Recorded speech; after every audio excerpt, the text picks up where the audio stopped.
ਅੱਜ ਸਰਪੰਚਾਂ ਦੇ ਮੁੰਡੇ ਦੇ ਵਿਆਹ ਦਾ ਸੱਦਾ ਆਇਆ। ਅੱਛਾ, ਕਹਿੰਦੇ ਸਾਰੇ ਟੱਬਰ ਆਏ ਵਿਆਹ ਤੇ। ਨਾਲ ਫਿਰ ਤੂੰ ਵੀ ਚੱਲੀ? ਆਹ ਗੱਡੀ ਕਿਹਦੀ ਆ ਗਈ?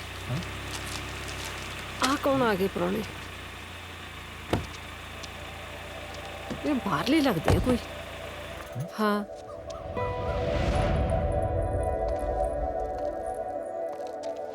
ਪਤਾ ਨਹੀਂ ਕੌਣ ਹੈ। ਮੈਨੂੰ ਲੱਗਦਾ ਉਹਦੇ ਮੰਮੀ ਡੈਡੀ ਨੇ।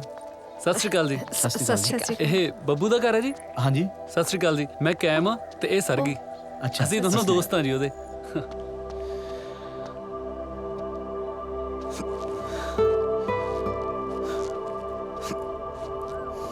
ਕਿਵੇਂ ਆ ਰਾਂਝਿਆ? ਤੂੰ ਇੱਥੇ? ਕਿਉਂ ਗੁੱਸਾ ਆਉਂਦਾ ਦੇਖ ਕੇ? ਤੇਰੇ ਤੇ ਕਾਹਦਾ ਗੁੱਸਾ ਬਾਈ? ਅਸ਼ਕੇ ਓਏ।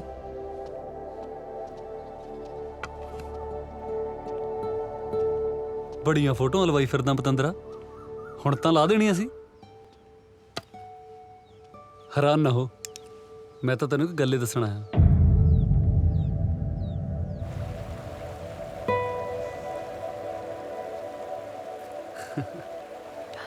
ਓਏ ਕੀ ਹੋਇਆ? ਘਰਦਿਆਂ ਦੀ ਯਾਦ ਆਉਂਦੀ ਆ? क्या मैं तेरे नाल एक गल करनी आ? ਤੇ ਕਹਿ ਨਾ। पता नहीं करनी चाहिए भी है कि नहीं, पर मैनू लगदा तेनू दसनी तो चाहिए आ। ਤੂੰ ਖੁੱਲ ਕੇ ਦੱਸ ਯਾਰ, ਕੀ ਗੱਲ ਆ? आ प्यार की हुंदा कदे समझ नहीं सी मैनू, कदे सोचा नहीं ये बारे। पर एक चीज़ मैं बचपन तो फील करती सी कि मेरा घर वाला ਬੱਬੂ ਵਰਗਾ ਹੋਵੇ।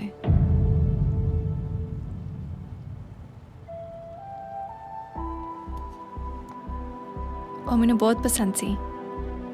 ਓਨੈਸਟ, ਸ਼ਰੀਫ, ਸੌਜਾ, ਜ਼ਿਆਦਾ ਟੋਰੀ ਨਹੀਂ।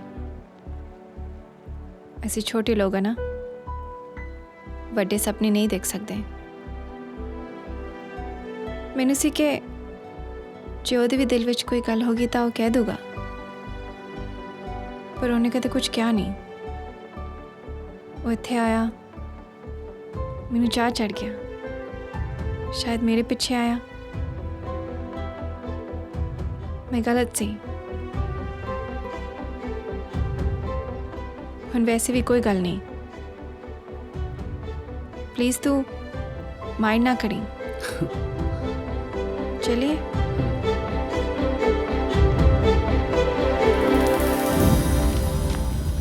ਆਇਆ ਸੀਗਾ ਮੇਰੇ ਦਿਮਾਗ 'ਚ ਵੀ ਦੱਸ ਦੂੰ, ਪਰ ਫਿਰ ਮੈਂ ਸੋਚਿਆ ਬਈ ਕਮਲਿਆ ਤੇਰੇ ਪੱਲੇ ਕੀ ਬਚੂਗਾ। बस बस बस। ओ ਆ ਜਾਓ ਮੇਰਾ ਬੱਚਾ। जाओ पापा को ਆ ਜਾਓ जाओ। ਆ ਜਾਓ ਆ ਜਾਓ ਆ ਜਾਓ। मैं आई। ਹਾਂ ਆ ਕੰਮ ਦੇਖ ਲੈ ਨਾਲੇ ਇਹਦੇ।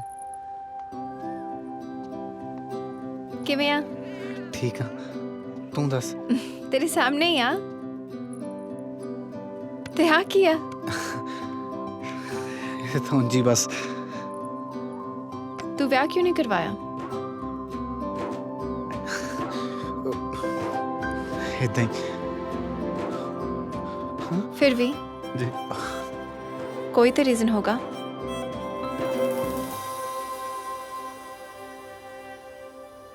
ਉਹ ਨਾ ਪੁੱਤ ਰੋਣਾ ਨਹੀਂਗਾ, ਬਸ ਬਸ ਬਸ।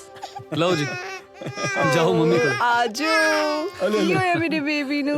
ਤੁਹਾਡੀ ਨੌ ਕਲਾਸ ਲਾ ਰਹੀ ਹੈ ਜੀ ਮੁੰਡੇ ਦੀ। ਅੱਛਾ, अच्छा ਚਲੋ ਕੋਈ ਤਾਂ ਹੈ ਕਲਾਸ ਲਾਉਣ ਵਾਲਾ। मैं तेनू बहुत मिस करती सी। तेनू कदे मेरी याद नहीं आई? ਸਰ ਕੀ ਫਾਇਦਾ ਕੀ ਆ ਗੱਲਾਂ ਦਾ ना ਯਾਰ? ना गल्लां तो स्कूल च कुछ फायदा सी, ना कॉलेज, ना मेरे पीछे बाहर आके। फिर कदों फायदा होगा जदों मैं कुआरी मर गई? कैम ने मैनू दसदा सी तू भी मैनू उन्ना प्यार करदा जिन्ना मैं तेनू करदी हाँ।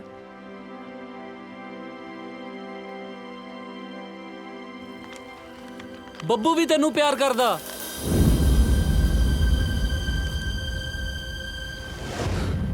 ਹਾਂ ਉਹ ਇੱਥੇ ਵੀ ਤੇਰੇ ਪਿੱਛੇ ਹੀ ਆਇਆ ਸੀਗਾ, ਪਰ ਕਹਿ ਨਹੀਂ ਸਕਿਆ।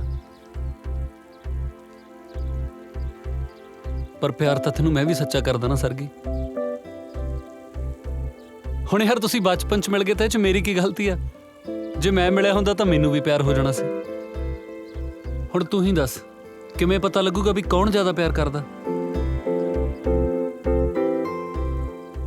ਐਨੇ ਸਾਲ ਉਹਦੀ ਵੇਟ ਕੀਤੀ ਹੈ ਨਾ, ਤਾਂ ਇੱਕ ਕੰਮ ਕਰ, ਆਪਣਾ 2 ਸਾਲ ਦਾ ਡਿਪਲੋਮਾ ਪੂਰਾ ਕਰ। ਜੋ ਤੇਰੀ ਵੇਟ ਕਰ ਗਿਆ ਮੈਂ ਆਪੇ ਆਪਣਾ ਮਨ ਸਮਝਾ ਲੂੰ, ਤੇ ਜੇ ਉਹ ਅੱਗੇ ਵਧ ਗਿਆ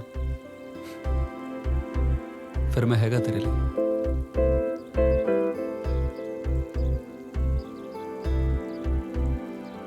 ठीक है, मैं वेट करूंगी।